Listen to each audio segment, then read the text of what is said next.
Hello guys! Welcome back to my channel. Andito naman po tayo, meron naman po tayong bagong pag-uusapan. Pero bago ang lahat, ito po yung inyong lingkod, Chip Miloy. Mayroon namang isi-share sa inyo na bagong topic.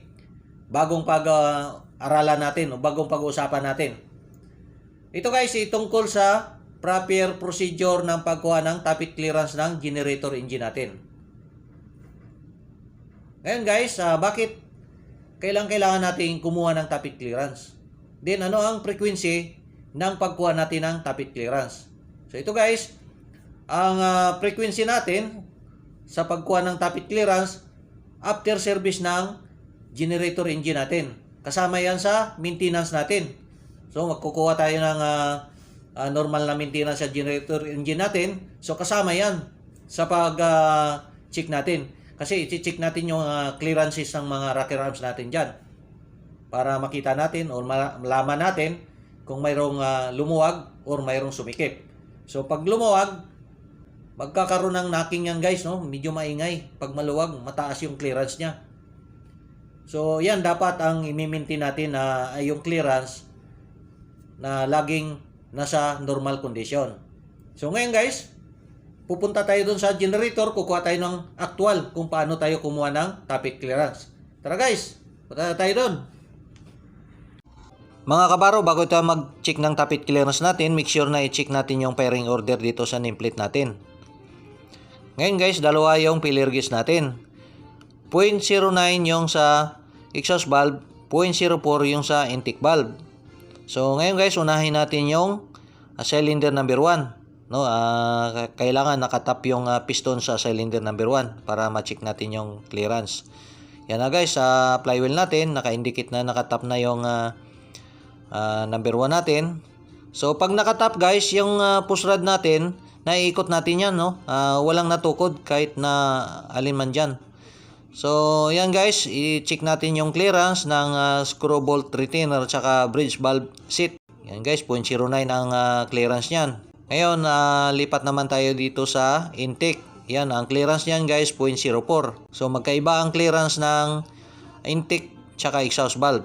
Ngayon, lipat tayo sa cylinder number 4. Ikutin natin yung flywheel mga kabaro para ma-reach natin yung top ng cylinder number 4. Nakatap yung piston natin. Yan guys, no, iniikot natin yung flywheel. Yan guys, malapit na tayo mabot doon sa top ng cylinder number 4. Yan guys, nakatap na tayo. Yan na yung top ng cylinder number 4. Yan guys, no, the same, no, pag nakatap, naiikot natin yung push rod. Maluwag ikutin yung push rod natin pag nakatap yung piston natin. Ngayon guys, check natin yung clearance ng bolt retainer natin saka yung bridge valve seat natin. So yan guys, napasok na yung failure gauge natin. Okay naman yung clearance niya. So lipat tayo sa intake mga kabaro. Yan guys, medyo matigas, no, hindi siya makapasok. So ibig sabihin medyo masikip siya. So kailangan natin guys na i-recheck uli yan, no. Ibalik natin siya sa normal na clearance. So kailangan natin luwagan yung lock nut natin para pasok natin yung 0.04 na clearance ng retainer natin saka yung seat natin. So yan guys, no, luwagan natin yung screw bolt natin, no, iangat natin pataas para maluwag para maipasok natin yung failure gauge natin. Yan guys, no, kailangan hatakin mo yung rocker arms para maipasok mo yung failure gauge. Saka natin i-set siya sa 0.04, no. Yan na guys, no, ipasok na natin. Yan na yung 0.04 na clearance mga kabaro. So ngayon, higpitan natin dahan-dahan yung sa screw bolt natin mga kabaro. Ayan, no. Yan, kailangan hindi siya mahigpit, hindi rin siya maluwag. Yung sakto lang na magalaw natin yung failure gauge natin mga kabaro. So yan siya guys, no, pumasok na siya. So yan na yung clearance niya. No, naibalik na natin siya sa tamang clearance. Yan guys, no, nagagalaw natin ng maayos yung failure gauge natin. Ngayon, ihigpitan na natin yung ano natin mga kabaro, yung screw bolt natin. No, yan na siya guys, no. Higpitan na natin. Yan, kailangan na pag naghigpit tayo mga kabaro, try natin ng screwdriver yung screw bolt natin para hindi siya gagalaw habang hinihigpitan natin mga kabaro. So yan guys, okay na. Natapos na tayo sa cylinder number 4. So lipat naman tayo sa cylinder number 2 mga kabaro. Yan, ikutin na naman natin yung flywheel para makuha natin yung top ng cylinder number 2. Yan guys, iniikot natin. Yan na guys, no. Malapit na tayo sa top ng cylinder number 2. So yan siya guys, naka-top na tayo. Yan, naka-sit na tayo sa top. Yung flywheel natin nandun na sa top. So yan guys, ganun pa rin yung proseso, no. Check natin yung push rod, kailangan naikot siya, no. Maluwag siyang ikotin. Yan ang indication na naka-top tayo. Ayun, i-check na naman natin yung sa exhaust valve mga kabaro. Ayan, pumasok yung 0.09 natin na filler gauge. So ibig sabihin na maganda yung clearance niya, no. Yan sa guys, no. Wala na tayong i-adjust diyan. Ang filler gauge natin hindi naman siya maluwag, hindi naman siya mahigpit. Ngayon, lipat naman tayo sa intake. I-check naman natin yung clearance ng intake mga kabaro, no. Yan guys, masikip. So kailangan nating luwagan, ibalik natin sa required na clearance, no. Luwagan natin yung screw bolt natin para maipasok natin yung filler gauge natin doon sa retainer natin, no. Yung screw bolt retainer at din yung sa bridge valve seat, no. Kailangan maipasok yung filler gauge doon sa gitna na yan mga kabaro. So ngayon niluluwagan natin yung lock nut. Yan, ilagay na natin yung filler gauge natin mga kabaro. So medyo masikip pa, no? Luwagan pa natin konti para maipasok yung filler gauge natin. Yan guys, atake natin yung rocker arms para maipasok natin. So yan guys, naipasok na natin yung filler gauge. Yan na yung clearance ng 0.04 na ano natin sa intake valve natin mga kabaro. So yan guys, no. Hinihigpit na natin ng dahan-dahan para makuha natin yung tamang clearance. So yan guys, no. Habang hinihigpitan natin, kailangan galawin mo na rin yung filler gauge mo. So naibalik na natin mga kabaro, higpitan na natin yung lock nut. Yan na guys, hinihigpitan natin yung lock nut. Yan para mabalik natin sa tama yung clearance niya mga kabaro. So okay na siya guys, hindi na siya mahigpit, hindi na rin siya maluwag. So sakto lang yung clearance. Ganyan yung pag-check natin ng tappet clearance mga kabaro. So yan yung filler gauge natin, tingnan nyo. So yan guys, lipat naman tayo sa cylinder number 6. Ikutin na naman natin yung flywheel natin para lagay natin sa top cylinder number 6 natin mga kabaro. So yan guys, malapit na tayo sa cylinder number 6, no. Naka-top na tayo. Yan guys, no. Yan na yung top natin mga kabaro. So ganun pa rin, no. Pag naka-top, maluwag ikutin yung push rod natin. So ngayon guys, sukatin na naman natin yung sa exhaust valve natin, yung clearance. Yan guys, okay yung clearance. So wala na tayong i-adjust dyan, no. Maganda na yung clearance niya. Sakto lang din, no? So doon naman tayo mga kabaro sa intake. Yan, sa intake valve natin. So, ihatak natin yung rocker arms para may pasok natin. So okay yung clearance niya mga kabaro, no. Wala na tayong i-adjust sa cylinder number 6. Maganda na yung clearance.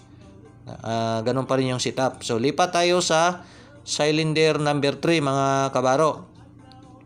So ikutin na naman natin yung flywheel natin mga kabaro para sit natin sa top yung cylinder number 3 natin.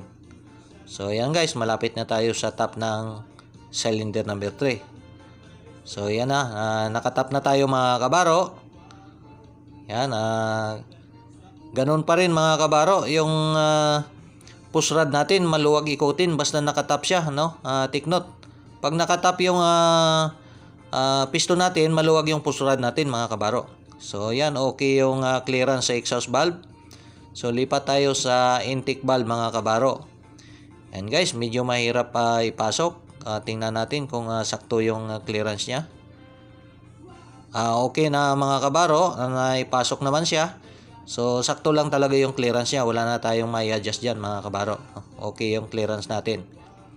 So lipat tayo sa cylinder number 5. Yung huling cylinder na susukatin natin mga kabaro. So yan, iniikot natin yung flywheel para ma-reach natin yung top ng cylinder number 5. So yan na guys, malapit na tayo sa top. Yan na, naka-top na. So the same process pa rin mga kabaro. Kailangan maluwag ikutin yung push rod natin. So ngayon, i-check natin yung clearance ng exhaust valve natin. Yung clearance ng screw bolt retainer saka yung bridge valve seat. So okay yung clearance. Dito naman tayo sa intake mga kabaro. Tingnan natin yung clearance nito. So mga kabaro, hindi siya makapasok, no? Hindi maipasok yung natin. Medyo mahigpit. So kailangan natin na i-sit uli sa normal na clearance niya mga kabaro. I-sit natin sa 0.04 mm yung clearance nito. So luwagan natin yung lock nut natin para maluwagan natin yung screw bolt natin.